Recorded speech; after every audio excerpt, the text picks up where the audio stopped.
अधिकार आगे बढ़ना संभव हो या संभव नहीं दिखता है, तो वहां पर उसका राज्य हड़प करके ब्रिटिश राज्य में विलीन कर दिया जाएगा। यही कारण था कि रानी लक्ष्मीबाई के पास में दत्तक पुत्र होने के उपरांत भी उसके राज्य को अंग्रेजों ने अपने राज्य में मिलाने का घातक प्रयास किया। इसके उपरांत अब उनकी कुदृष्टि रानी अवंतीबाई के राज्य पर आकर के लगी। रानी अवंतीबाई जो थी, उनके पास तो अपने 2 बेटे थे। अब उनके बेटे होते हुए किस तरीके से उसका राज्य हड़पा जाए। तो आरोप लगाया गया कि महिला शासन नहीं करेगी। जो आज हमको महिला अधिकार पढ़ाते, नारी के अधिकार पढ़ाते हैं, उन्होंने कितने बड़े बड़े पाप किए हैं, कितने बड़े बड़े अत्याचार किए हैं नारियों पर। क्या हम उनको भूल जाएंगे? क्या ये समय उचित नहीं है कि जो लोग आज इस देश में, इस देश का खा करके और ये नारे लगाते हैं कि अंग्रेजों ने हमको बहुत कुछ दिया, अंग्रेज बौद्धिक संपदा में बहुत आगे थे, आधुनिक थे, लोकतांत्रिक थे, मानव अधिकारों के रक्षक थे, नारी का सम्मान करना जानते थे। अरे, यदि वो ऐसे थे तो फिर रानी लक्ष्मीबाई के साथ क्या कर रहे थे, रानी अवंतीबाई के साथ क्या कर रहे थे? और वो सारे उदाहरण उनके बारे में है।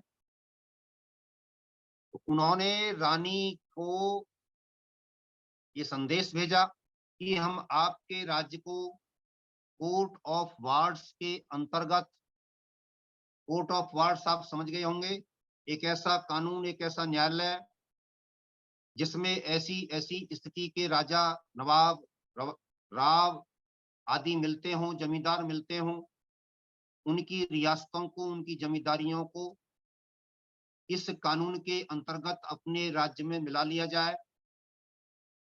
वहां के राजाओं के लिए, वहां के शासकों के लिए, वहां के जमींदारों के लिए ये अनिवार्य व्यवस्था की जाए, कर दी गई कि वो बिना परमिशन के कोई भी बच्चा गोद नहीं ले पाएंगे। ये सारी स्थितियां ऐसी थीं जो शिकंजा कसती चली आ रही। अब एक तरफ इस शिकंजे को देखने की आवश्यकता है। आपको लेख मिलेंगे, सोशल मीडिया पर जाइए, कहीं जाइए, गूगल पर सर्च कीजिए, लेकिन तत्कालीन परिस्थितियों का विश्लेषणात्मक चिंतन, उनका तत्कालीन परिस्थितियों पर प्रभाव और उन परिस्थितियों का आज तक पर प्रभाव, ये विश्लेषणात्मक चिंतन नहीं मिलता। और हमको भारत को समझो अभियान के अंतर्गत यही समझने की आवश्यकता है कि वो परिस्थितियां क्या थी, क्या उनका उस समय प्रभाव पड़ा और क्या उनका आज तक प्रभाव पड़ रहा है, और कैसे वो बदल दी जाए। तो रानी के सहयोगियों ने, उस समय के राजाओं ने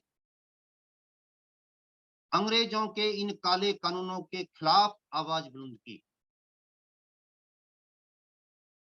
लॉर्ड डलहौजी 1856 में 8 साल में बहुत सारी व्यवस्था को बिगाड़ करके स्वदेश लौट गया। उनके चाटुकार, अंग्रेजों के चाटुकार, तलवे चाटने वाले उच्छिष्ट भोजी, आज तक चाहे उनके बारे में कितना ही कुछ कहें कि लॉर्ड डलहौजी ने रेलवे चलवाया था, डॉक्टर की व्यवस्था करवाई थी, फला करवाया था, वो करवाया था, उसमें राष्ट्रहित नहीं था, उसमें राजहित था। और आज के तथाकथित बुद्धिजीवियों को, फ्रेंच कट दाढ़ीबाजों को, इन दोनों शब्दों के बीच के अंतर को समझना चाहिए कि राष्ट्रहित क्या होता है और राजहित क्या होता है। वो स्वहित था, उसमें परमार्थ नहीं था, वो स्वार्थवाद था उसमें। उसके लिए उन्होंने वो काम किए थे। और वो चुनिंदा उन लोगों को उन चीजों का लाभ मिलता था जो उनके अपने चाटुकार होते थे। उसमें आम भारतीय को सुविधाएं नहीं थी। उस बात पर भी ध्यान देना चाहिए कि वो राष्ट्रवाद की भावना से प्रेरित होकर के परमार्थ के लिए काम किया गया था या स्वार्थ के लिए काम किया गया था। इस पर स्पष्ट चिंतन आना चाहिए, मनन होना चाहिए। लॉर्ड डलहौजी 1856 में जाता है तो उसका उत्तराधिकारी आता है चार्ल्स केनिंग। इस व्यक्ति का इतिहास में चर्चित नाम नहीं है, लेकिन ये जितने बड़े राक्षस पहले थे उनसे बड़ा राक्षस था। और ये मैं ऐसे ही नहीं कह रहा हूं,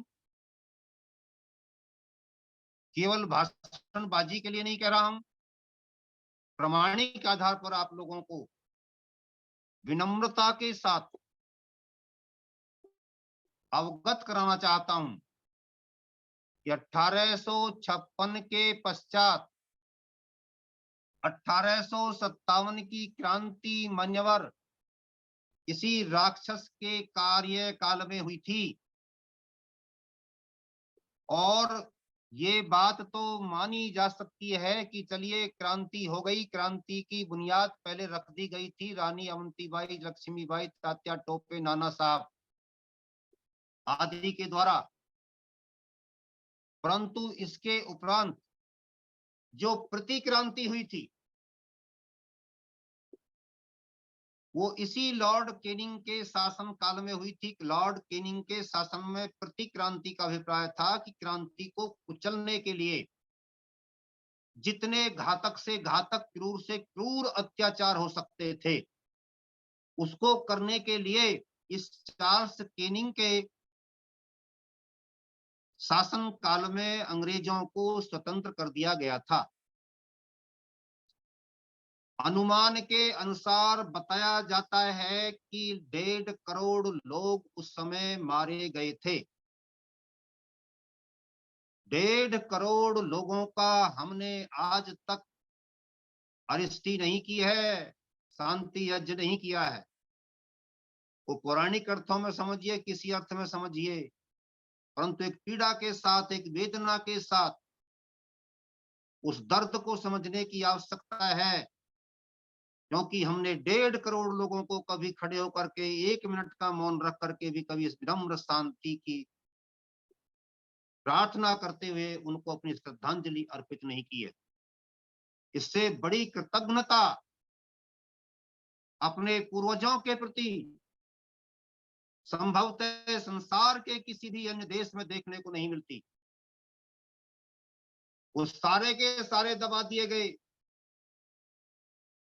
और आज हमारे माननीय सर्वोच्च न्यायालय की ओर से भी आया है कि हम अतीत में नहीं जी सकते, इसलिए नाम बदलने की बात मत कीजिए।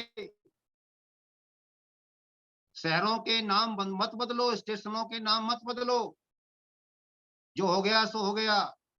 इसलिए 1.5 करोड़ मर गए तो वो कीड़े मकोड़े थे, मर गए तो मर गए, अब उनको मत रो। मत याद करो कि तुम्हारे पूर्वज इतने महान थे, मत याद करो कि तुम्हारी आजादी के लिए इतने लोगों ने बलिदान दिए थे, क्योंकि जो बीत गया सो बीत गया। ये क्या क्या सामाजिक निर्माण कर रहे हैं, कौन से राष्ट्र का निर्माण कर रहे हैं? भूल जाओ, आगे बढ़ो। और उधर वो कहते हैं कि भूलेंगे नहीं। जो 1400 साल पहले संकल्प लिया था कि संपूर्ण भूमंडल हमारा होगा, उस पर काम करते रहेंगे और तब तक करते रहेंगे जब तक कि अल्लाह का दीन सारी दुनिया में ना फैले। और ये जो तथाकथित आर्य, आर्य से मेरा मतलब यहाँ पर हिंदू, इन्होंने कहा कि हमको ये स्वीकार है कि हम भूल जाएंगे सब। अरे भूल तो जाओ, लेकिन अगलों को भी देख लो कि वो कुछ भूल रहे हैं कि नहीं भूल रहे हैं। रानी अवंतीबाई हो चाहे लक्ष्मीबाई हो, उनके बलिदान तभी सार्थक हो सकते हैं। तो मैं इस संदर्भ में यह निवेदन कर रहा था कि लॉर्ड डलहौजी के बाद जो केनिंग आया था उसको केनिंग ना कह करके कनिंग कहा जाए तो ज्यादा अच्छा रहेगा। लॉर्ड कनिंग जो था उसने प्रतिक्रांति की, उसके पश्चात उसी के शासन काल में 58 का भारत सरकार अधिनियम इस देश में पहली बार लागू हुआ। उसी के शासन काल में विक्टोरिया का घोषणा पत्र 1858 में लागू हुआ। उसी के शासन काल में भारत में वायसराय बनने की प्रथा प्रारंभ हुई। वह भारत का पहला वायसराय बना और उसी के समय में आपके देश में 1860 का इंडियन पीनल कोड लागू हुआ, जिसको आईपीसी बोलते हैं, और जो मूल रूप में आयरिश पीनल कोड था। और उसी के शासन काल में सबसे पहले हाई कोर्ट की स्थापना भारतवर्ष में इलाहाबाद में हुई 1862 में। वह उस समय कानपुर में बनाया गया था, बाद में स्थानांतरित करके वहां से इलाहाबाद ले जाया गया। कुल मिलाकर के उसके शासनकाल में एक से बढ़कर एक घटना ऐसी हुई, परंतु इसके उपरांत भी उसके बारे में हम कोई ज्यादा नहीं जानते और ज्यादा कुछ नहीं मानते। सोचते हैं कि शायद उस समय का वायसराय जो होगा वो तो बहुत बढ़िया रहा होगा, लेकिन बढ़िया नहीं था। उसके बारे में मैंने बताया। अब देखिए, इसके बाद इसके रानी के समय में लॉर्ड डलहौजी ने जब रानी के पास ये संदेश भेजा कि हम आपके राज्य को अपने राज्य में मिलाने की गतिविधियों को अंजाम देना चाहते हैं, तो उसने दो मुसलमानों, जो ये कहते हैं कि ये गंगा जमुनी संस्कृति है और इस देश के लिए दोनों ने मिलकर बलिदान दिए हैं, उन्हें इन बातों पर भी ध्यान देना चाहिए कि कितनी बार इन लोगों की ओर से ऐसे लोग उठ करके विदेशियों के साथ खड़े हुए हैं जिन्होंने हमारे क्रांतिकारियों के साथ अपघात किया है। तो उस समय भी दो लोग निकल कर के आए, शेख मोहम्मद और मोहम्मद अब्दुल्ला, और उन दोनों को अंग्रेजों ने अपना प्रतिनिधि बना करके रामगढ़ के दरबार में भेज दिया कि आप जाओ वहां बैठो और जो रानी कुछ करे तो हमको बताते रहना।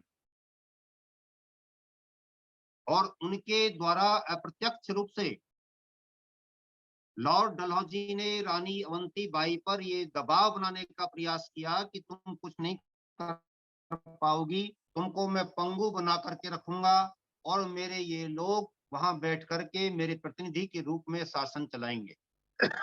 रानी ने, जो कि मैंने अपने वक्तव्य के प्रारंभ में निवेदन किया था, रानी के पास विकल्प क्या था, चिंतन क्या था, सोच क्या थी? राष्ट्र निर्माण की सोच थी, जिसके लिए वे भाषा, संस्कृति और जन्मभूमि के प्रति समर्पित होने के लिए संकल्पित थी। इसलिए रानी को उनका भेजना अपने राष्ट्र पर, अपनी राष्ट्रीय संस्कृति पर, अपनी राष्ट्रभाषा पर और अपनी जन्मभूमि पर प्रतिबंध दिखाई दिया।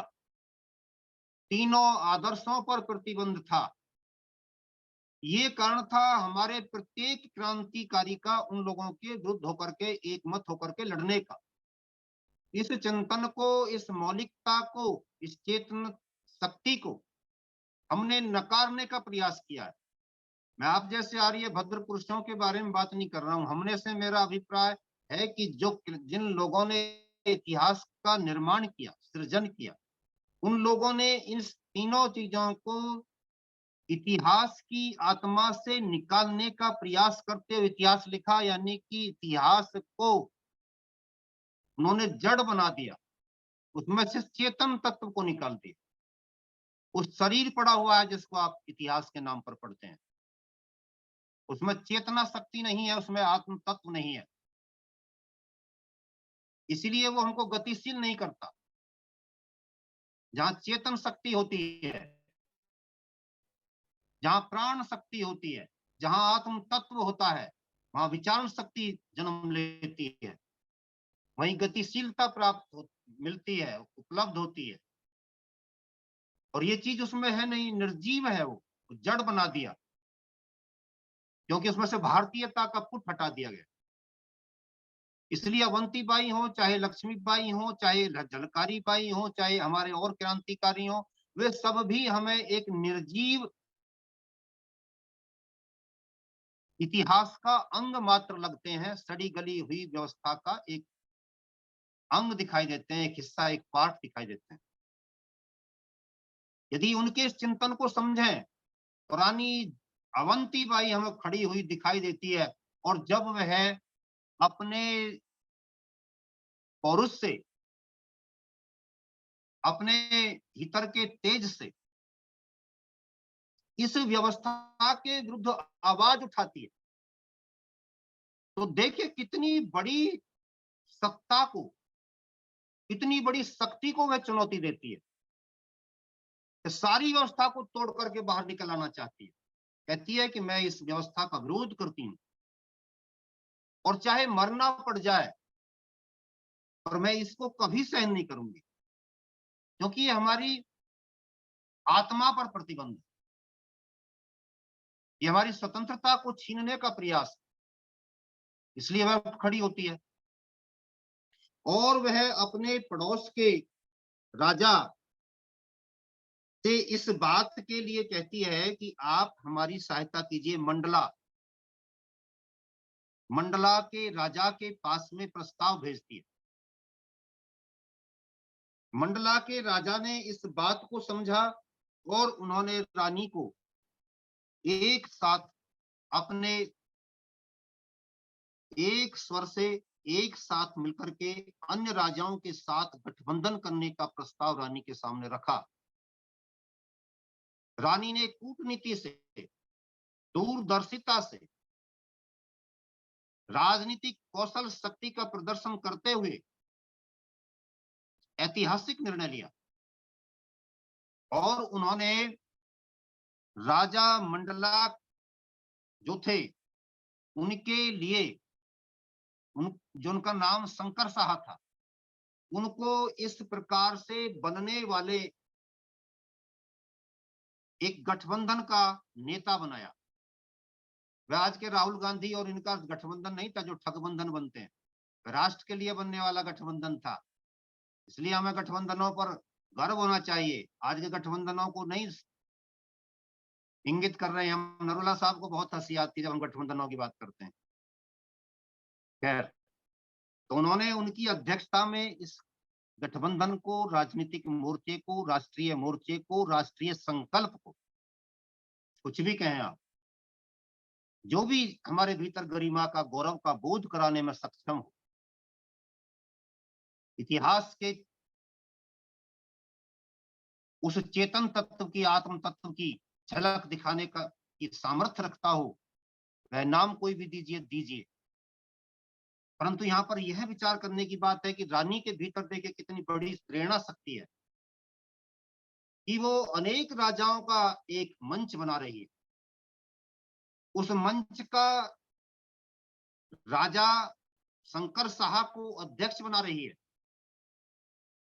राजा शंकर शाह और अन्य छोटे छोटे राजाओं ने मिलकर जो वह मंच बनाया, आप समझिए कि वो भारत को समझो अभियान था उनका, भारत की चेतना शक्ति के साथ जुड़कर के काम करने का संकल्प था।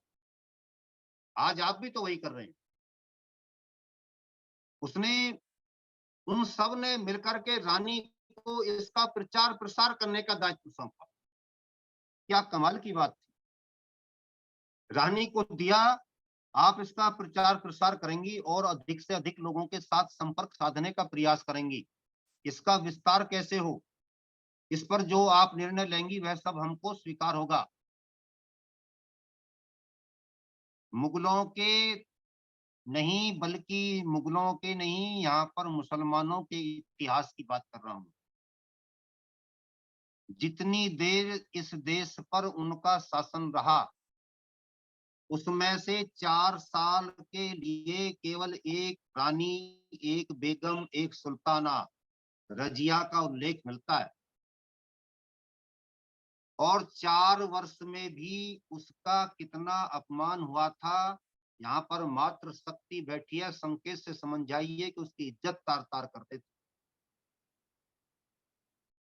इसका 4 वर्ष का शासन, इन पर जो हमको पाठ पढ़ाते हैं मानव अधिकारों का, नारी के सम्मान करने का, एक महिला को ये झेल नहीं पाए। और भारतवर्ष में चाहे जितनी गिरावट आ चुकी थी, इसके उपरांत भी 20 राजा मिलकर के अपनी प्रचार प्रसार मंत्री अपनी एक रानी को बना रहे हैं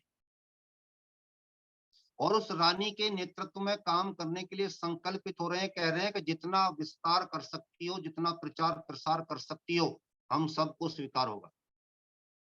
और रानी ने भी क्या किया था? रानी ने सभी राजाओं के लिए पत्र लिखा। पत्र में लिखा कि माँ भारती का सम्मान इस समय संकट में है।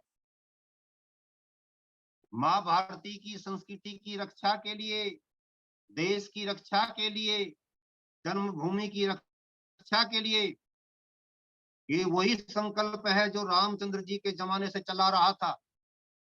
राक्षसों के संहार के लिए उठ खड़े होइए और सुन लीजिए। यदि आप में उठने की क्षमता नहीं रही है तो इस लेटर के साथ मैं कांच की चूड़ी भी भेज रही हूँ, इनको पहन लेना और घर में बैठे रहना, बाहर मत निकलना। ये वीरांगना की पुकार थी, ये राष्ट्रभक्ति की पुकार थी, ये राष्ट्र की चेतना शक्ति की पुकार थी, ये राष्ट्र के आत्म तत्व की पुकार थी। इतिहास इसको गाता नहीं, बजाता नहीं, इस पर कोई सुर नहीं निकालता। ये निर्जीव इतिहास हमारी अस्मिता को मिटाने वाला इतिहास हमको कभी स्वीकार नहीं।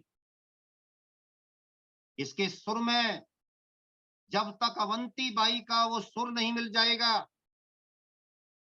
जिसके माध्यम से उसने उस समय राष्ट्रीय चेतना को जागृत किया था और चूड़ी भेज करके उनके पौरुष को झकझोरा था, तब तक ये इतिहास हमको स्वीकार नहीं। एक समय था जब रामचंद्र जी ने सीता जी से यह कह दिया था कि राक्षसों के संहार के लिए देवी आप बाहर नहीं आएंगी, आप घर में बैठी रहेंगी, हम हैं, आपको बाहर निकलने की आवश्यकता नहीं है। फिर एक समय वो आया जब विराट नगरी को लौटते हुए श्री कृष्ण जी को माता कुंती को यह कहना पड़ा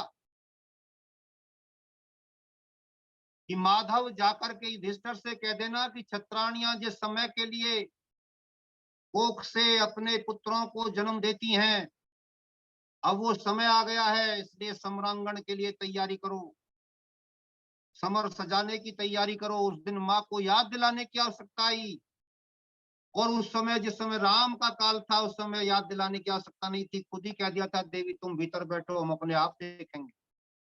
माना कि युधिष्ठिर और कृष्ण जी उस समय अपने आप भी तैयारी कर रहे थे, लेकिन फिर भी एक संकेत देने की आवश्यकता माँ को पड़ी, तो कहीं ना कहीं छोटी मोटी अवस्था का कहीं ना कहीं पतन हो चुका था। और आज तो कमाल हो गया, 1857 की क्रांति के समय हमारी नारियां चूड़ियां भेज करके कह रही हैं कि घर में से निकलोगे कि नहीं निकलोगे। इतिहास का ये गौरवपूर्ण पक्ष यदि इस तरीके से उद्घाटित प्रकट किया जाए तो इस देश का युवा, इस देश का बच्चा एक घटना मात्र से समझेगा कि इसमें राम कौन थे और क्या कर रहे थे और कृष्ण क्या थे और क्या कर रहे थे, और 1857 की क्रांति के समय के राजा क्या थे और क्या कर रहे थे। और अवंती बाई को यदि उस समय उठकर खड़ा होकर के ललकारना पड़ा, उनको उनके पौरुष को झकझोरना पड़ा, तो समझना पड़ेगा कि कहीं ना कहीं क्षत्रियपन में बहुत अधिक गिरावट आ चुकी थी। लेकिन फिर भी ये बात प्रशंसनीय है, जहां ये बात थी वहीं ये बात प्रशंसनीय भी है कि राजाओं ने रानी के उस प्रस्ताव पर, उस पत्र पर गंभीरता से विचार किया और उसकी आवाज में आवाज मिला करके कह दिया कि आप चिंता ना करें, हम सब आपके साथ हैं। यहाँ पर उन लोगों को, आप लोगों को जवाब देना चाहिए जो ये कहते हैं कि भारतवर्ष में कभी राष्ट्रीय एकता नहीं बनी। और एक रानी के संकेत पर देर से ही सही इतने लोग निकल करके आए, क्या ये थोड़ी बात थी? 1857 की क्रांति के लिए महर्षि दयानंद जी का योगदान जहां प्रशंसनीय, अनुकरणीय, वंदनीय और अभिनंदनीय है। और ये सारे के सारे, चाहे वो लक्ष्मीबाई हैं, चाहे अवंतीबाई हैं, चाहे तात्या टोपे हैं, चाहे मंगल पांडे हैं, और चाहे आपके पेशवा बाजीराव हैं, और चाहे उसके पश्चात के नाना साहेब हैं, और चाहे इधर धन सिंह कोतवाल हैं, ये सारे के सारे उनसे ऊर्जा ले रहे थे, प्रेरणा ले रहे थे। तो रानी अवंतीबाई ने उन सारे राजाओं को जब ये पत्र लिखा, उनमें से अधिकांश के राजाओं के लौट करके ये जवाब आए कि हम आपके साथ में हैं। तो एक राष्ट्रीय मोर्चा अंग्रेजों के खिलाफ बना। रानी ने ये बहुत बड़ी सफलता प्राप्त की थी। उसके बाद प्रतिक्रांति के समय कितना खून खराबा हुआ। हम इस बात पर जाकर के टिक जाते हैं और कहते हैं कि अंग्रेज कितने वीर थे। रे मूर्खों, क्रूरता कभी वीरता नहीं होती है। वीरता तो सात्विक भावों की होती है, जो किसी आदर्श संकल्प को लेकर के लड़ी जाती है, दिखाई जाती है। इसलिए हमारे लोगों ने ये जानते हुए भी कि आगे मौत का कुआं है और फिर भी जाकर के उसमें कूदे, तो वीरता तो उनकी थी। उन लोगों ने अपने आप को धर्म की सौगंध खा करके, हाथ में हाथ डाल करके, एक मंच पर खड़े होकर के अंग्रेजों के विरुद्ध लड़ने का संकल्प किया। रानी ने भी उनसे कह दिया था कि आपको धर्म की सौगंध है कि आपको अपनी इस बहन की रक्षा के लिए, इस देश की संस्कृति की रक्षा के लिए आना पड़ेगा। अब ये धर्म क्या है? यहाँ पर यह है व्यवस्था। महर्षि मनु ने धर्म के जिन 10 लक्षणों को गिनवाया है, वह भी धर्म के 10 लक्षण मात्र हैं। वह भी धर्म की एकमात्र और पूर्ण परिभाषा नहीं है, बल्कि धर्म के 10 लक्षण मात्र हैं। उन जैसी व्यवस्था जहां जहां पर लागू हो रही हो, या उन मूल्यों की रक्षा के लिए जहां जहां पर भी शिव संकल्प लिए जा रहे हों, राष्ट्रीय संकल्प लिए जा रहे हों, बनाए जा रहे हों, रचे जा रहे हों, आप उस व्यवस्था के यदि एक अंग बन गए हैं, जहां पर वो नैतिक व्यवस्था, मानवीय व्यवस्था बनी रहनी चाहिए, जिसके अंतर्गत प्रत्येक मनुष्य इहलोक और परलोक की अपनी आत्मोन्नति के लिए मार्ग प्रशस्त कर सके, अपना आत्मदीपो भव की उत्कृष्ट अवस्था को प्राप्त कर सके। यदि उसमें कहीं पर भी जंग लग रहा है, तो उसके विरुद्ध उठ खड़ा होना धर्म है। और आप उस व्यवस्था की स्थापना के लिए संसार में आए हो। तुम क्षत्रिय हो, तुम आए ही उस काम के लिए हो, और तुम ब्राह्मण होकर के भी उस व्यवस्था के एक अंग हो जो धर्म की स्थापना का संकेत देगा कहीं से बैठ करके। ये धर्म है, ये अधर्म है। तो तुमको सौगंध है उस व्यवस्था के लिए, जिसको तुम परमपिता परमेश्वर से सौगंध खा करके चले थे कि मैं जाकर के तेरी व्यवस्था के अनुकूल जीवन यापन करूंगा और तेरी व्यवस्था को ही स्थापित के रखने के लिए जीवन जीता रहूंगा। तो जब धर्म की सौगंध खाई जाती है, जब धर्म की कसम खवाई जाती है कहीं पर, तो समझ लो कि ये वो पवित्र स्थिति है जो परमपिता परमेश्वर से हम लेकर के आए थे, संकल्प देकर के, वचन देकर के आए थे। हम संसार में जाकर के तेरी व्यवस्था को स्थापित करने के लिए संकल्पित रहेंगे। तो रानी ने उस व्यवस्था के लिए सभी राजाओं का आह्वान किया और सबसे ये कहा कि आप इसके लिए एकताबद्ध होकर के अंग्रेजों का सामना कीजिए। अब देखिए क्या होता है। रीवा का राजा रीवा का राजा रानी के विरुद्ध अंग्रेजों से जा मिला। रानी के साथ एक नहीं कई युद्ध हुए। युद्धों में रानी को सफलता प्राप्त होती जा रही थी, और जो राजा मंडला के थे शंकर शाह, वे स्वयं और उनके दोनों पुत्र अंग्रेजों के द्वारा 18 सितंबर 1858 को फांसी पर चढ़ा दिए गए। फांसी पर नहीं, बल्कि जो तोप थी, तोप से बांध करके उनमें आग लगा दी गई। यानी कि उनके लिए गोले भी प्रयोग नहीं किए गए, बांधे और उससे बांध करके आग लगा करके उनको खत्म कर दिया। इसके उपरांत भी उन्होंने सी नहीं की थी। ये बात देखने की है। अंग्रेजों को भरपूर मात्रा में उन लोगों ने काटा था, जितना काट सकते थे, जितना उनके पास साधन थे, जितनी क्षमता थी, उतनी क्षमता के अनुरूप उन्होंने अंग्रेजों का विनाश किया। और जब अंत समय आया तो कह गए कि अब हम मरते हैं, खुश रहना अहले वतन, अब हम तो सफर करते हैं, चले गए संसार से। क्या हमने राजा मंडला के उस बलिदान को, उसके पुत्रों के उस बलिदान को याद रखा है? प्रत्येक वर्ष 18 सितंबर आता है। कितने लोग हैं कि जो 18 सितंबर को एक दीपक उनके नाम का जलाते हैं। मैं आदरणीय लखनलाल जी से निवेदन करूंगा कि इस बार 18 सितंबर को इनकी स्मृति में हम सब मिलकर के एक दीप जलाएंगे। डॉक्टर साहब ने नोट कर लिया है, और मैं अपेक्षा करूंगा कि वो समय जो है अपने आप की याद दिलाएंगे। तो हमको उनके उनके साथियों के उस बलिदान को, अप्रतिम बलिदान को याद रखना चाहिए। उनका बेटा रघुनाथ साहा था। अब देखिए रानी ने क्या किया। रानी ने देखा कि मंडला भी लावारिस हो गया। उधर अंग्रेजों ने खुशी मनाई कि अब एक तो आएगा ही, रानी का रामगढ़ तो आएगा ही, मंडला भी साथ में आएगा। और रानी ने क्या सोचा कि मंडला भी लावारिस हो चुका है, तो वो भी मेरा हो गया। मेरा का अभिप्राय ये नहीं कि मेरा राज्य वहां तक हो गया, अपितु वहां के लोगों की रक्षा करना भी मेरा दायित्व हो गया। रानी अपने राज्य की रक्षा के लिए नहीं, बल्कि देश की रक्षा के लिए आगे बढ़ रही थी। इसलिए रानी ने मंडला के लोगों की जिम्मेदारी भी अपने ऊपर संभाली और दोनों की ओर से युद्ध में जाकर के कूद गई।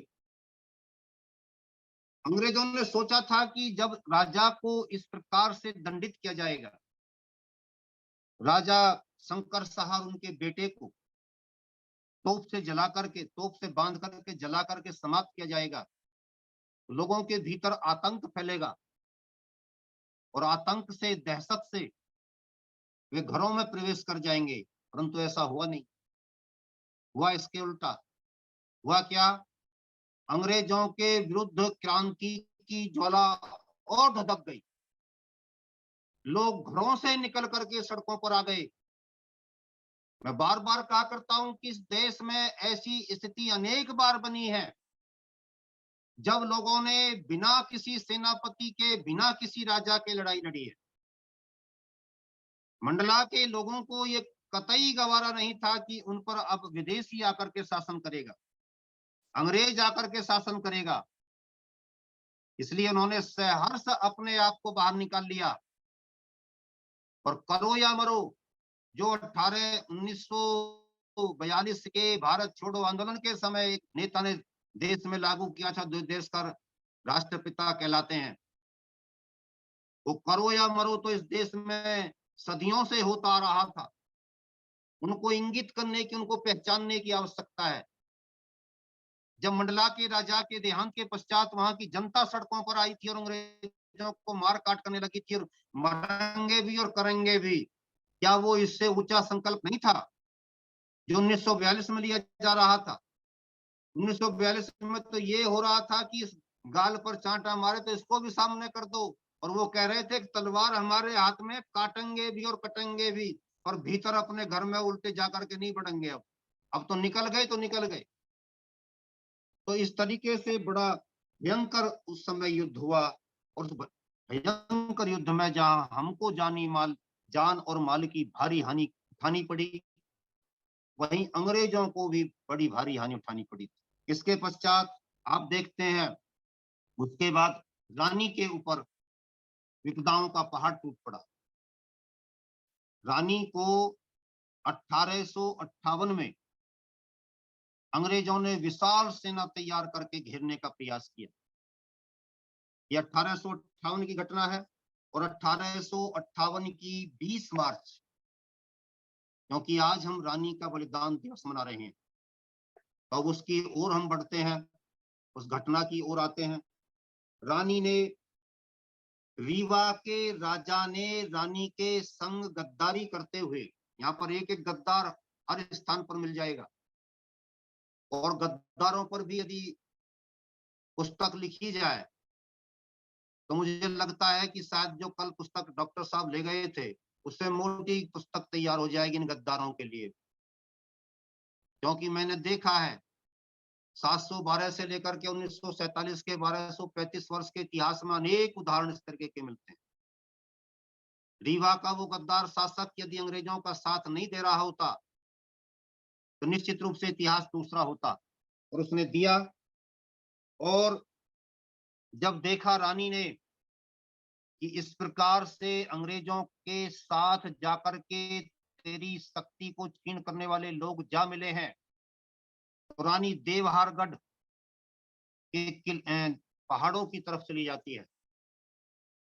देवहारगढ़, देवहारगढ़ के उन पहाड़ों में जाकर के रानी को अंग्रेज वहां भी जाकर के उत्पीड़ित करते हैं, परेशान करते हैं, युद्ध के लिए चुनौती देते हैं। रानी लड़ने के लिए बाहर आती है। जितनी भी सेना उसके पास थी, आज सबने केसरिया साफा बांध लिया था और ये निश्चित कर लिया था कि आज मातृभूमि की रक्षा के लिए अपना सर्वस्व बलिदान कर देंगे, अपना सर्वोत्कृष्ट बलिदान देंगे। सबने एक मत होकर के, एकताबद्ध होकर के रानी के नेतृत्व में बाहर निकलना उचित माना और अंग्रेजों की सेना पर शेर की भांति टूट पड़े। केवल और केवल भारतवर्ष एक ऐसा देश है जहां पर लोगों ने भूखे रह करके भी विदेशियों को भगाने का शिव संकल्प लिया, संकल्प लिया है, और भूखे रह करके अंतिम क्षणों तक लड़ने का कीर्तिमान स्थापित किया है। आज भी वही स्थिति आ गई थी। मैं आप सबका इस बात के लिए अभिनंदन करता हूं। मैं पूर्व में भी, प्रारंभ में भी कह चुका हूं, संयोजक महोदय के लिए कि उन्होंने अच्छा विषय रखा। मैं फिर कहता हूं, ये अच्छा विषय इसलिए है कि आज एक अकेली रानी अवंती बाई के बलिदान को स्मरण करने का दिन नहीं है। आज मंडला के राजा शंकर शाह और उनके बेटे और उनके साथ साथ उनकी सेना के अनेक सैनिकों, पदाधिकारियों, सेनापतियों, रानी और रानी के सेनापतियों, अनेक सैनिकों और इनके साथ साथ मंडला और रामगढ़ की सेना के प्रजाजनों को, उन प्रजाजनों को जिन्होंने अंग्रेजों से लड़ते हुए अपना प्राणोत्सर्ग किया था, या जो प्रतिक्रांति के समय उस समय मार दिए गए थे, उन सब बलिदानियों को, लाखों की संख्या में दिए गए बलिदानों को स्मरण करने का दिन है 20 मार्च का दिन। अकेली रानी तक अपनी दृष्टि को सीमित रखना उन सब के साथ अन्याय हो जाएगा। इसलिए मैं कार्यक्रम के अंत में आप सबसे निवेदन करूंगा कि हम 2 मिनट का मौन अवश्य रखेंगे। आज उनको हम सब अपनी भावपूर्ण श्रद्धांजलि अर्पित करेंगे और मन ही मन यह संकल्प भी लेंगे कि आपके इतिहास को, आपके बलिदान को, आपकी बलिदानी परंपरा को हम भारत को समझाएंगे, भारत के युवाओं को समझाएंगे, हम भारत को समझेंगे और भारत को समझाएंगे कि भारत क्या था, और आप उस भारत की एक बहुत महत्वपूर्ण इकाई हो, सोने की एक ईंट हो, और आप जैसी सोने की उस ईंट के मूल्य को हम जन जन को जाकर बताएंगे। तो रानी ने अंत में रानी दुर्गावती के मार्ग का अनुकरण किया। देखिए, यहाँ पर एक मरता नहीं, वो आगे के लिए आदर्श उदाहरण स्थापित कर जाता। रानी दुर्गावती को कुछ लोगों ने सोचा कि उस समय वो मर गई होगी, लेकिन रानी दुर्गावती नहीं मरी। आज रानी अवंतीबाई रानी दुर्गावती बन गई। और रानी दुर्गावती ने अंतिम समय में, ये जो कहा जाता है कि कह पंथा, इसका उदाहरण उस समय, इसका इसकी व्याख्या में इसका उत्तर देते हुए युधिष्ठिर ने कहा यक्ष से कि महाजनो ये गतः स पंथा।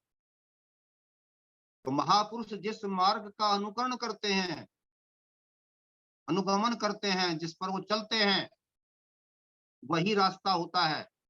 रानी दुर्गावती जिस रास्ते से गई थी, आज रानी अवंतीबाई उसी रास्ते पर चलती थी, और उसने उन्हीं का अनुगमन करते हुए, अनुकरण करते हुए जब देखा कि अब विदेशी राक्षस उसके अंचल को हाथ डालने वाले हैं, तब रानी ने अपनी तलवार से अपने आप अपनी छाती में उसको भौंका, अपना प्राणांत कर लिया।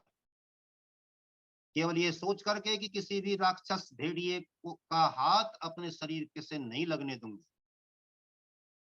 अपनी मातृभूमि के लिए, अपनी जन्मभूमि के लिए, अपने देश के लिए, अपनी संस्कृति के लिए, अपनी भाषा के लिए बलिदान देने वाले इन लोगों को, इन लोगों की भावना को हमको समझना होगा, क्योंकि इनसे राष्ट्र का निर्माण होता है, इसी भावना से राष्ट्र का निर्माण होता है।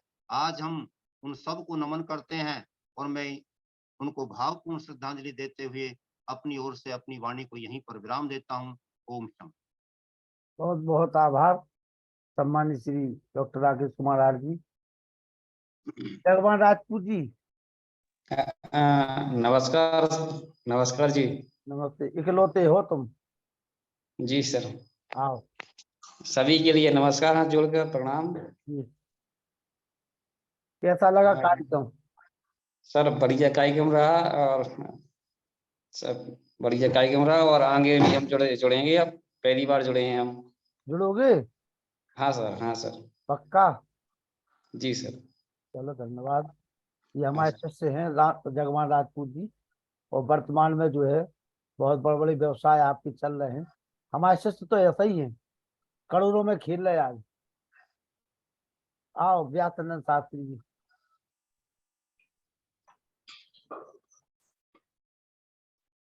वयं राष्ट्रीय जागृयाम पुरोहिता। आज का विषय अत्यंत गरिमा मंडित रहा है, और ऐसी दिव्य शक्ति जिसको पौराणिक जगत दुर्गा के नाम से पूजा कर रहा है, उसका साक्षात प्रतिमा को देखना हो तो अवंतीबाई को देखें, जिन्होंने अपना सर्वस्व निछावर कर दिया और शेरनी की भांति दुश्मनों पर टूट पड़ी, जिसका बड़ा ही सुंदर विवेचन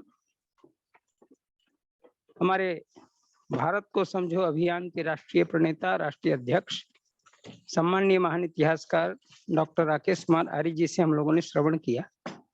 यह अवसर बड़ा ही सौभाग्यवान होता है जब बड़े इतिहासकार इस बात की पुष्टि करते हैं, और रानी लक्ष्मीबाई के सदृश अंत में उन्होंने कहा कि जो रास्ता लक्ष्मीबाई ने दिखाया, उस रास्ते पर चल करके अवंतीबाई ने अपना अंग्रेजों के प्रति लड़ते हुए, दुश्मनों के दांत खट्टे करते हुए वीर गति को प्राप्त हुई थी। आज के दिन उनको हम स्मरण करते हैं, और जो वेद के अंदर है कि वयं राष्ट्रीय जागृयाम पुरोहिता है, अंग्रेजों के विरुद्ध लड़ने का पूर्ण सामर्थ्य न केवल पुरुषों में था, अपितु यहाँ की नारियों में था। और दुर्गा, काली इत्यादि का नाम पौराणिक जप रहा है, लेकिन साक्षात इन देवियों में यह शक्ति विद्यमान है, जिसका समय समय पर स्पष्ट उजागर होता है। उसी श्रेणी में हम अवंतीबाई को मानते हैं, जिन्होंने अपने राज्य की रक्षा के लिए एक पहाड़ से छिप करके पुनः अंग्रेजों को ललकारते हुए, अंग्रेजों के ललकारने पर वो आकर के पुनः हर प्रकार से लड़ती हुई किस प्रकार से अपने को वीरगति को प्राप्त करती है, उसके पहले भी उन्होंने भयंकर लड़ाई लड़ी। ऐसी महान शेरनी, ऐसी महान देशभक्त, ऐसी महान शक्ति सामर्थ्य वाली नारी को हम नमन करते हैं। निसंदेह वयं श्याम बलहृता, ऐसा वेद कहता है कि हम सब देश के लिए बलिदान होवें।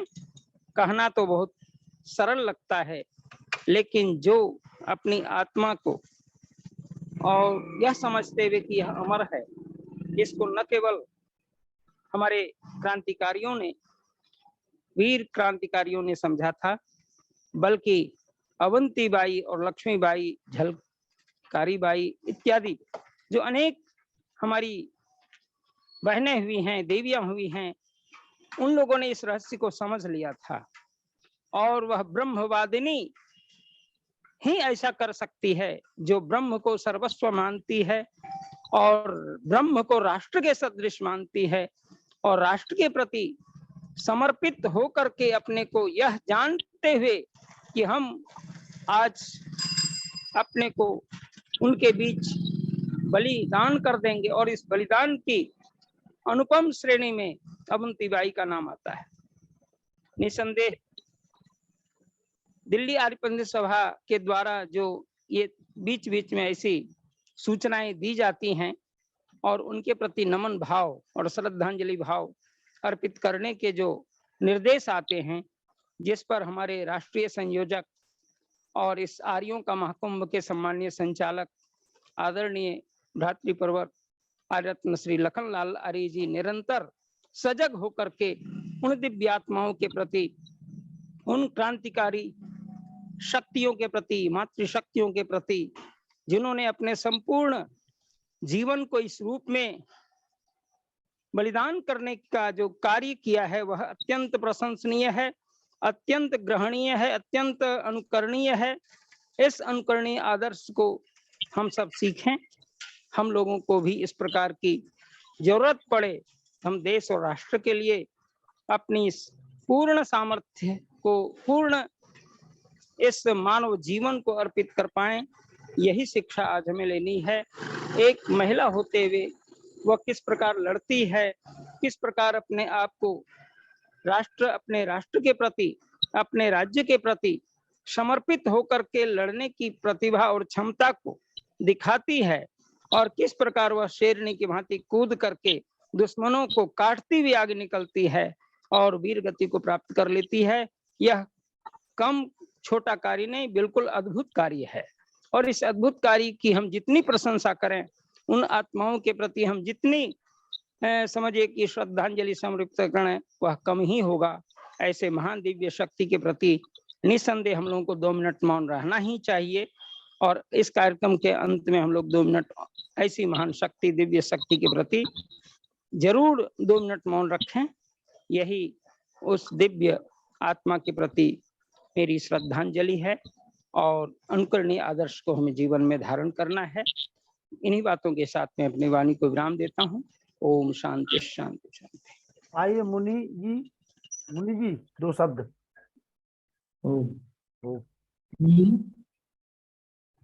आवाज आ रही? जी आवाज आ रही, आइए 2 शब्द। ओम ओम विष्णुदेवा ओम विश्वानि ते सप्तर तुरितानि परासु यद्भद्रम तन्न आसुभ।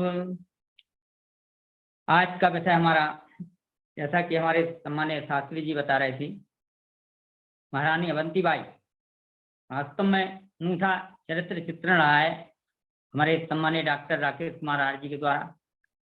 और आप तो वास्तव में इतिहास के मरमज्जों में गिने ही गए हैं, कोई माने या ना माने, लेकिन हमारा जो मंच तो सभी इस बात को स्वीकार कर रहा है कि सम्मानित डॉक्टर साहब वास्तव में उन तथ्यों को हम लोगों के बीच में रखते हैं जिनकी यदा कदा चर्चा तो होती है अल्प रूप में सामान्यतया, लेकिन जितना गूढ़ रहस्य आप उजागर करते हैं डॉक्टर साहब जी, वो बड़ा अनूठा रहता है। तो हम लोगों को ऐसे लगता है कि ये तो हम लोग नया नया ही सुन रहे हैं।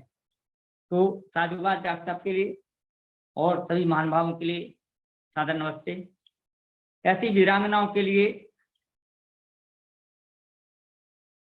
उसमें जो राष्ट्रीय प्रार्थना बोलते हैं उसमें आधार राष्ट्रीय नारी को सदाई, और वास्तव में ऐसी नारियों से ही, चाहे वो क्रांतिकारी नारियां रही हो, चाहे वो विदुषी नारियां रही हो, चाहे वैदिक नारियां रही हो, जितना भी वैदिक काल से लेकर के महाभारत काल तक और इसके बाद तो मैं समझता हूँ उस समय की तो शिक्षा दीक्षा अनूठी रहती थी महाभारत काल तक तो नारी जाति की, नारी शक्ति की।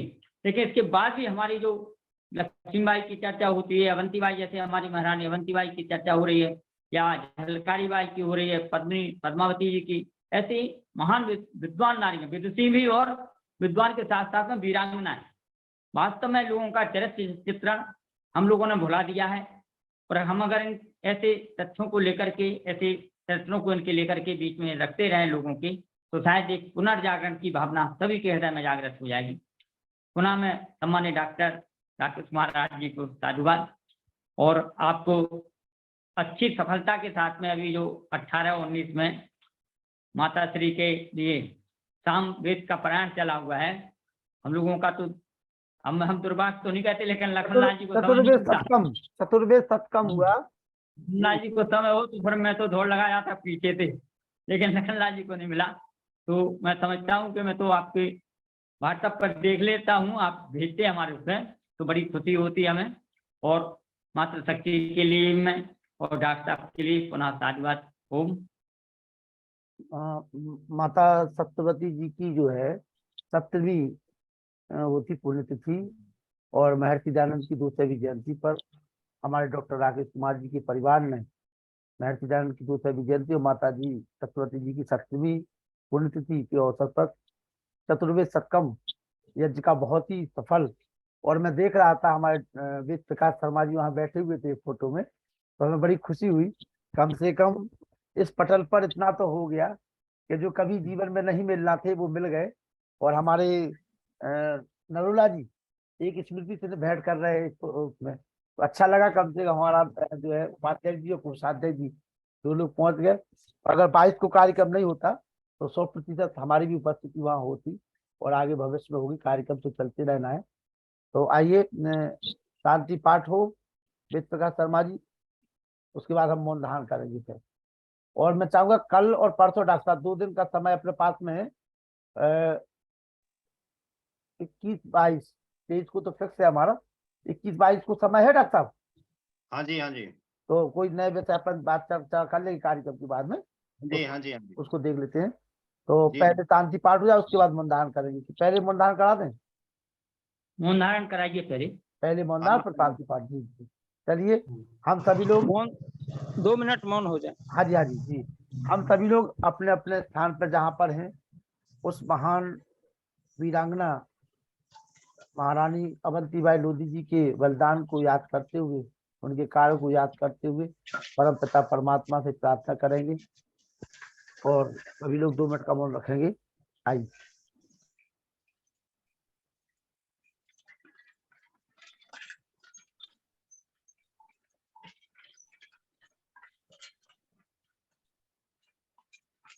रेहान वशिष्ठ जी शांति पाठ।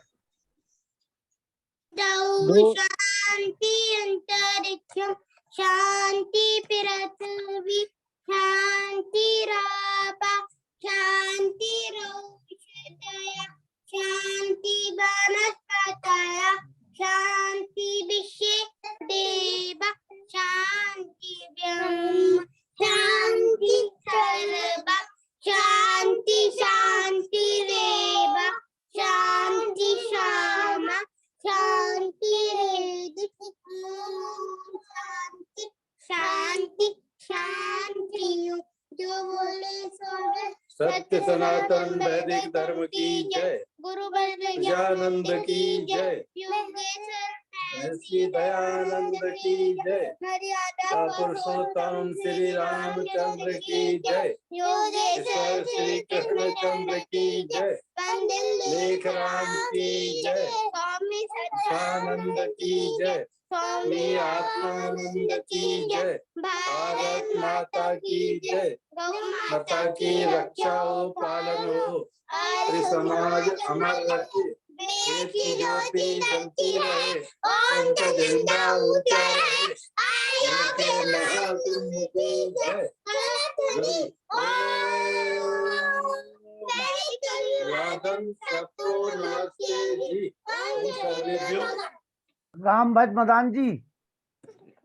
सबको नमस्ते। नमस्ते बहुत जी। बहुत धन्यवाद। हाँ देखो डॉक्टर राकेश जी ने जी, जो अवंतीबाई महिला का वर्णन किया है, मैं पूरा समझ नहीं पाया, इसलिए ज्यादा कुछ कह नहीं सकता, सिवाय इसके कि उसने अपने क्रांतिकारी तरीके से देश के उत्थान के लिए काम किया। धन्यवाद। बिल्कुल। जिस तक कहो कि आप इस उम्र में भी थोड़ा थोड़ा समझ रहे हैं, हमारे लिए खुशी की बात है। हम तो आपके आने आने तक पता ही नहीं क्या समझेंगे। आप 100 साल से भी ऊपर जियोगे लखन जी, सेंचुरी मारनी है आपको जी। और यार आज क्योंकि ठंड होगी भाई, क्योंकि यार आप ठंड पवित्र होगी। कार्यों में लगे हुए हैं, ईश्वर से यही प्रार्थना है बिल्कुल आपको बिल्कुल। अच्छा स्वास्थ्य, लंबी आयु दे, सफल सार्थक जीवन आप जी रहे हैं। ऐसे लोगों को मिलना ही चाहिए। ये हमारे जो पोते हैं, रेयांश जो आया था डॉक्टर साहब के साथ में, भाई साहब जी। लखन जी, हाँ हाँ हाँ हाँ बोलिए। आपको बताना चाह रहा हूँ, ये यहाँ भी मेरे से जिद करने लगा था, ये शांति पाठ मुझसे कराओ। ये तो उसका हक है। मैंने कहा भाई परंपरागत कोई हो गया हमारा। उसका हक है भैया। पता संकोच तनिक नहीं था इसको, मेरे को पकड़ लिया, मुझसे कह रहा था मेरे से क्यों नहीं कराया। अब वो पहचान कॉपीराइट हो गया ना, उसका कॉपीराइट हो गया। पहचानने लगा है ना। मैंने कहा लखन दादाजी का जो है पक्का पोता हो गया, उन्होंने बता दिया। खैर अच्छा लगा जी, डॉक्टर साहब का भी, नरुला साहब का, और बच्चे को लेकर आई बहुत ही अच्छा लगा। बहुत अच्छा लगा। इतनी दूर से आना, लेकिन एक बात होगी जो अभी भाई साहब लखन जी कह रहे थे कि इससे हमारा जो अपना संगठन है ना वो दिखाई देगा लोगों के संज्ञान में आया कि हम कुछ कर रहे हैं और हम कुछ लोग हैं जो कुछ करना चाहते हैं। बिल्कुल बिल्कुल। अरे नहीं, अब कितनी बड़ी लगन है हमारे वेद प्रकाश शर्मा जी की, कि बरेली से दिल्ली कार्यक्रम में उपस्थिति देना, मतलब जो है हमारे नरोला जी जो है, जब आप प्रशस्ति पत्र दे रहे थे तो हम इनकी चमक देख रहे थे चेहरे की। हंसता हुआ नूरानी चेहरा, बिल्कुल। हमने कहा देखो ये मतलब देखो एक बात डॉक्टर साहब ने महसूस की होगी, नरुला साहब भी सुन रहे होंगे जी। भाजपा के राष्ट्रीय महामंत्री रहे जोशी जी हमारे संगठन के बारे में बोल रहे थे। जी बिल्कुल। भारत को समझो अभियान पर उन्होंने बोला था भाई साहब। कौन जोशी जी? संजय विनायक जोशी। संजय विनायक जोशी। अच्छा अच्छा। बाकी की बात है, उनसे स्मृति नरेंद्र मोदी के समकक्ष है एकदम, नरेंद्र मोदी के समकक्ष। बड़ी जबरदस्त दोनों में संघर्ष चला था कभी। हाँ जी हाँ बिल्कुल। और उन दोनों ने ही भाई साहब को भी और नरवर साहब दोनों को जो है उन्होंने सम्मानित किया था। वाह वाह वाह वाह। पहले प्लानिंग कर ली थी, भारत को समझो ही तो समझाना है उन्हें। नहीं देखिए, माता जी की तो पुण्यतिथि है ही, लेकिन हमारा जो उद्देश्य है वो केवल और केवल भारत को समझो। महर्षि दयानंद सरस्वती की 200वीं जयंती और भारत को समझो, दोनों का तारतम्य मिला करके ही वो। भाई साहब ने बहुत अच्छा समझाया, भाई साहब ने बहुत अच्छा समझाया हम लोगों के लिए, जनता के लिए। अरे इस समय तो भाई साहब का जो है जलवा चारों ओर, वो एक गाना है ना, तेरा जलवा तेरा जलवा। लखन जी पूरा कार्यक्रम इतना गरिमामय और इतना अच्छा था कि मैं बता नहीं सकता। बहुत ही व्यवस्थित, सुव्यवस्थित और बड़े गरिमापूर्ण कार्यक्रम था। और बड़ा अच्छा भोजन था। बाद में भोजन जो था उसको भी बहुत ही आप भोजन की याद मत दिलाइए हमें। और शांति से बैठिए। अब आप कुछ मत बोलिए। आप लखन लाल जी एक अच्छी बात जिससे हम बहुत अभिभूत हो गए आपको बताना चाहते हैं। बताइए बताइए। डॉक्टर साहब के घर पे माता पिता के प्रति कितना अनुराग है। जी, उन दोनों की प्रतिमा लगा रखी थी। हम उसको देखकर नतमस्तक हो गए, इतने अभिभूत हो गए। हमारे पास कोई वर्ड नहीं था उस समय। नहीं तो आपने अगर देखा होगा जब हम और मुनि जी पहली बार गए थे तो हमने जी, वो लाइव दिखाया था आप लोगों को। शायद जी याद जी जी। नरुला हाँ जी जी, को हाँ जी, याद हाँ है। जी। हाँ जी, नरुला जी का तो फोन तुरंत आ गया था हमारे पास। और भाभी जी तो के इस हाथ तरह का। का इसी तरह का समाज होना चाहिए जो मातृ भक्त हो, पितृ भक्त हो और देश हाँ, भक्त नहीं हो। खैर वो तो हम तो बहुत सी चीजें देखते हैं। बड़े भाई के प्रति कितना एक दूसरे के प्रति समन्वय है, ये अपने बिल्कुल, आप में बहुत अच्छी बात है। जहाँ बहुत अच्छा। आज एक भाई दूसरे भाई का चेहरा देखना पसंद नहीं करता है। हाँ बिल्कुल सही जी, बात। हैं, वैसे भी हमने देखा बड़े भाई साहब का इनके छोटे भाई के प्रति सम्मान और छोटे भाई का बड़े भाई के प्रति सम्मान। बिल्कुल बिल्कुल सही अपने कह आप रहे हैं। में हमें नई चीज देखने को मिली नहीं मिलते बिल्कुल। है। तो एक बहुत अच्छी बात है। और हमने सब आप लोगों का आशीर्वाद है जी, प्रभु कृपा है। सही कह रहे हैं आप जो हैं। और ये वास्तव में और उसी की लखन देन है। जी जी लखन जी जो जहाँ डॉक्टर साहब का निवास स्थान है उस गली का नाम महर्षि दयानंद स्ट्रीट देख के बहुत ही खुशी हुई। बिल्कुल बताइए। सीधा जैसे जैसे आप सामने पढ़ोगे तो नीले से उस पर लिखा हुआ है महर्षि दयानंद स्ट्रीट और वाटिका। सामने दयानंद वाटिका वाटिका। खुली है। हाँ जी, दयानंद हाँ जी। वाटिका, बिल्कुल। अरे हम दयानंद तो वाटिका। बागेश्वर धाम का ही पर्चा बना देते हैं भाई। बहुत चलिए अब कल मिलते हैं भाई साहब सभी से। ठीक है बहुत सर, अच्छा लगा। बिल्कुल नमस्ते। सभी को सादर नमस्ते। चंद्रभान जी राजपूत जी जुड़ते रहिए। हाँ सर। जुड़ना है अब आपको, है ना। हाँ बराबर बराबर। हाँ राजपूत जी जुड़िए, आप जैसे युवाओं से विशेष अपेक्षा है। हाँ सर। और आपके लिए ही ये सब आयोजन किए जाते हैं। आप सबके लिए ही ये सारी टीम वर्क कर रही है। डॉक्टर साहब नहीं, ये नहीं, हमारे बराबर। हमारे टाइम पढ़ाए देंगे हुए बराबर। शिष्य हैं, हमारे पढ़ाए हुए शिष्य हैं। अच्छा अच्छा अच्छा और अच्छा, बहुत मेहरबानी में अच्छा। इनका खाद का बहुत बड़ा कारोबार है, बहुत बड़े जी कारोबारी हैं। जी जी जी। ये छोटे जरूर दिखाई दे रहे हैं आपको, लेकिन फिर इनका तो करोड़ों का कारोबार है। जल्दी भगवा की शरण में आएंगे ये। बिल्कुल बिल्कुल। फिर तो बहुत जल्दी भगवा की शरण में आ जाएंगे। ये भगवा की बिल्कुल। शरण में तो है ही, भगवा की शरण में है ये। बस केवल अपनी हाँ साइड जी, में हाँ जी। अभी आ नहीं पा रहे हैं, अब आ जाएंगे धीरे धीरे। नहीं, आ जाएंगे आ जाएंगे। बहुत बहुत अपेक्षाएं हैं जी इनसे। 22 तारीख को हम इनका सम्मान भी कर रहे हैं। बहुत अच्छे बहुत अच्छे। हमारा बहुत शुभाशीर्वाद इनके साथ में। बिल्कुल। आशीर्वाद पूरी टीम का। धन्यवाद जी, सभी को नमस्ते नमस्कार। सभी को नमस्ते। नमस्ते। नमस्कार।